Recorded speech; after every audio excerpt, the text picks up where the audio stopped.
भारतीय वज़ीर आज़म नरेंद्र मोदी की, जिन्होंने इंडिया के अंदर एक बहुत बड़ा रिकॉर्ड बना लिया है। ये इंडिया के दूसरे वज़ीर आज़म बन चुके हैं जिन्होंने सबसे ज्यादा इंडिया पर हुकूमत की। इंदिरा गांधी का जी आज रिकॉर्ड टूट चुका है। इंदिरा गांधी ने 4077 दिन तक इंडिया पर हुकूमत की और नरेंद्र मोदी ने आज 4078 दिन तक हुकूमत कर ली और अभी 4 साल उनके पास बाकी है। आज बात करेंगे, मालदीव भी जी पहुंच चुके हैं। जैसे हमने पहले बोला था, ये मनाजिर आप देख रहे हैं, क्या शहाना इस्तकबाल होता है। उनकी आमद पर शादियां नहीं बजाए जाते हैं, नाच गाना आप देख रहे हैं। और Maldives ji as a guest of honour, get out India से as a guest of honour तक भी बात करेंगे कि किस तरह से नरेंद्र मोदी की पॉलिटिक्स जो है इंडिया से बाहर भी काम करती दिखाई दे रही है। और लंदन में जो फ्री ट्रेड एग्रीमेंट किया है वो लड़कियों को तो पता चल चुका है जी। लंदन में जितनी भी फैक्ट्रीज हैं वो अपना माल जब इंडिया को बेचेंगी, स्किन केयर और ब्यूटी से रिलेटेड, उसके ऊपर टैरिफ भी कम है और वो जी कस्टम फ्री, ड्यूटी फ्री भी है। तो ये बहुत बड़ी डेवलपमेंट है।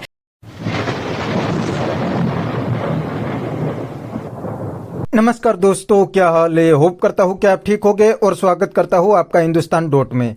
दोस्तों, आपने वीडियो में देखा ने पाकिस्तानी भी शॉक्ड है क्योंकि मोदी जी इंडियन पॉलिटिक्स में हर दिन नया रिकॉर्ड बना रहे हैं। और दोस्तों, अब तो मोदी जी की बात सिर्फ इंडिया नहीं पूरी दुनिया सुनती है। और दूसरी बात, अगले साल मालदीव इंडिया के सामने बहुत उछल रहा था और पूरे मालदीव में इंडिया बॉयकॉट का ट्रेंड भी चलाया था। लेकिन दोस्तों, अब तो मोदी जी का ग्रैंड वेलकम करने लगे हैं और मोदी जी को अवार्ड भी देने लगे हैं। तो दोस्तों, वीडियो में आगे देखते हैं ये पूरी बात पे पाकिस्तानी पब्लिक के रिएक्शन। अगर आप नहीं है तो पहले चैनल को सब्सक्राइब कर लीजिए और वीडियो को अंत तक देखें। पिछले 2018 से लेके अभी तक अगर आप देखें तो उसने बहुत सारे काम किए। उसकी इकोनॉमी तकरीबन बढ़ गई है, अभी 4 नंबर पे आ गई। तो अगली अब 2-3 सालों में अब अगर आप देखोगे तो मतलब रशिया को भी बीट कर जाएगी वो।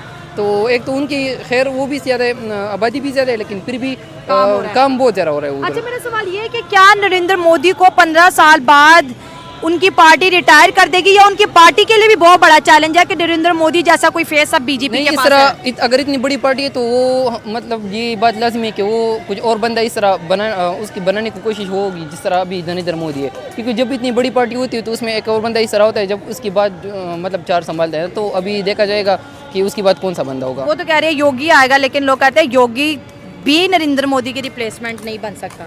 ये तो मतलब रिप्लेसमेंट तो नहीं बन सकती, इस तरह तो नहीं होता कि मतलब उसी तरह बंदा आ जाए, लेकिन उसकी आइडियोलॉजी पे आएगा। अभी देखा जाएगा कि उसकी तरह होगा। अच्छा, तुक्का लगाओ कि ये 15 साल तो मिल गया, अगले 5 साल भी क्या मोदी के हैं कि नहीं? हाँ, मुझे तो लग रहा है जब तक मोदी होगा तो लाजमी वो आएगा। मतलब इनकी लाइफ में रिटायरमेंट नहीं है? नहीं, बिल्कुल रिटायरमेंट नहीं है। और मतलब अगर आप देखें तो वो बहुत लीड से जीतते हैं ना।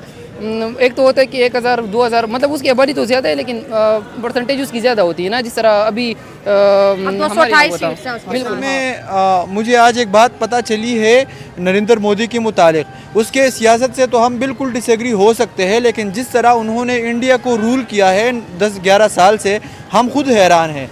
देखो, जिस तरह अभी मुझे एक बात पता चली है कि इंदिरा गांधी जो जवाहरलाल नेहरू की बेटी थी और उसके पास एक स्ट्रॉन्ग बैकग्राउंड था, एक नरेंद्र मोदी जो एक ग्रास रूट लेवल से उठ के प्राइम मिनिस्टर बना है, उन्होंने 8078 दिन हुकूमत की है। 4078 दिन। और उससे पहले इंदिरा गांधी ने 1 दिन कम हुकूमत की थी। इसका मतलब है कि उसकी हुकूमत आगे भी बढ़ेगी। जिस तरह अभी इंडिया में बात चल रही है कि नरेंद्र मोदी को रिटायर होना चाहिए, क्योंकि बीजेपी में एक रूल है कि 75 साल के बाद एक लीडर होगा वो रिटायर होगा। लेकिन मुझे नहीं लगता कि नरेंद्र मोदी का कोई रिप्लेसमेंट है इंडिया में। हम योगी आदित्यनाथ के बात करते हैं, उसमें वो क्वालिटीज़ नहीं है। उसे अभी भी जिस किस्म की वो इंडिया में जगहों के नाम बदल रहा है, यूरोप में उसके खिलाफ एक बहुत स्ट्रॉन्ग मैसेज आ रहा है कि ये गलत काम करे, इसको नहीं बदलने चाहिए। तो मुझे नहीं लगता कि मोदी को कोई गिरा सकता है। जिस तरह उनकी अभी हुकूमत चल रही है, मुझे लगता है 2-3 टर्म और भी वो गुजार के चला जाएगा।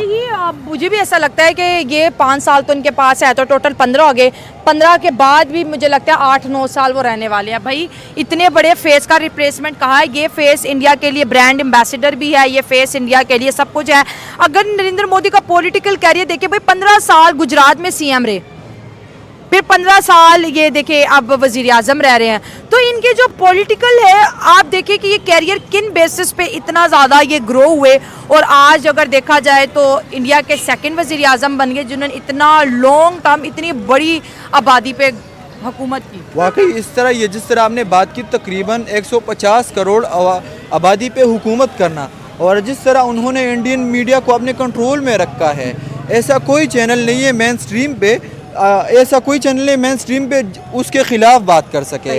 अगर हुकूमत में कोई गलत काम होता है, मीडिया अपोजिशन को ट्रोल करना शुरू कर देती है। ये भी एक बहुत बड़ी बात है। ऑपोजिशन पार्लियामेंट में भी पिसती है और ऑपोजिशन मीडिया में भी पिसती है। वहाँ के जितने भी एंकर्स होते हैं ना, अगर कोई इशू आते वो कहते हैं कि आप लोग क्यों प्राइम मिनिस्टर के बारे में बात करते हो। मीडिया उनको तनकीद का निशाना बनाती है और मीडिया 10 प्रोजेक्ट मोदी के सामने रख देती है। वाकई उन्होंने ये किया, तुम लोगों ने क्या किया है। वाकई इस तरह है और इसमें कोई शक नहीं है। उन्होंने असल में मोदी की जो हुकूमत की बेसिस है ना, वो मेजॉरिटी को बहुत ही ज़्यादा फैसिनेट करते हैं। वहाँ की जो मेजॉरिटी है ना, उनकी आवाज़ सुनती है।